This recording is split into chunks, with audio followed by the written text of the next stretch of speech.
കാനഡയിൽ ദാരിദ്ര്യം ഉണ്ടെന്ന് പറഞ്ഞു കഴിഞ്ഞാൽ നിങ്ങൾ വിശ്വസിക്കുമോ? എനിക്ക് വിശ്വസിക്കാൻ പറ്റുന്നില്ലായിരുന്നു കേട്ടോ.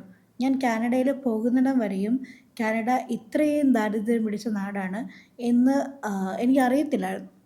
ഞാൻ സത്യം പറഞ്ഞാൽ അവിടെ തെരുവുകളിലെ കാഴ്ചകൾ കണ്ടിട്ട് ഞെട്ടിപ്പോയിട്ടുണ്ട്.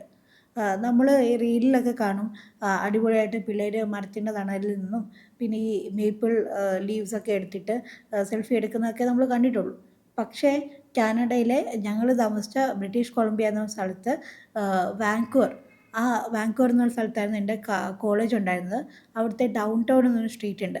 ആ സ്ട്രീറ്റിൽ തെരുവോരത്ത് നിറച്ച് ആൾക്കാർ ഇങ്ങനെ ബോധമില്ലാതെ, അതായത് കഞ്ചാവൊക്കെ അടിച്ചിട്ട് ഫുഡൊന്നും കഴിക്കാണ്ട് ഒരു ബോധമില്ലാതെ ദിവസങ്ങളോളം തെരുവുകളിൽ കിടക്കുന്നുണ്ടായിരുന്നു.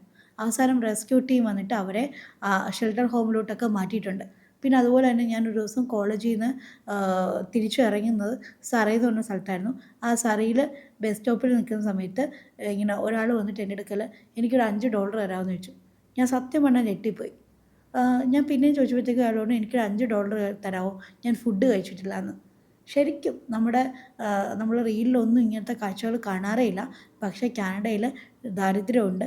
അതിന് വേണ്ടിയിട്ട് ദാരിദ്ര്യ നിർമ്മാർജ്ജനത്തിന് വേണ്ടിയിട്ട് ഒരുപാട് NGOs അവിടെ പ്രവർത്തിക്കുന്നുണ്ട്. എനിക്ക് അങ്ങനെ ഒരു NGOയിൽ പ്രവർത്തിക്കാനുള്ള ഒരു അവസരം കിട്ടിയിട്ടുണ്ട്.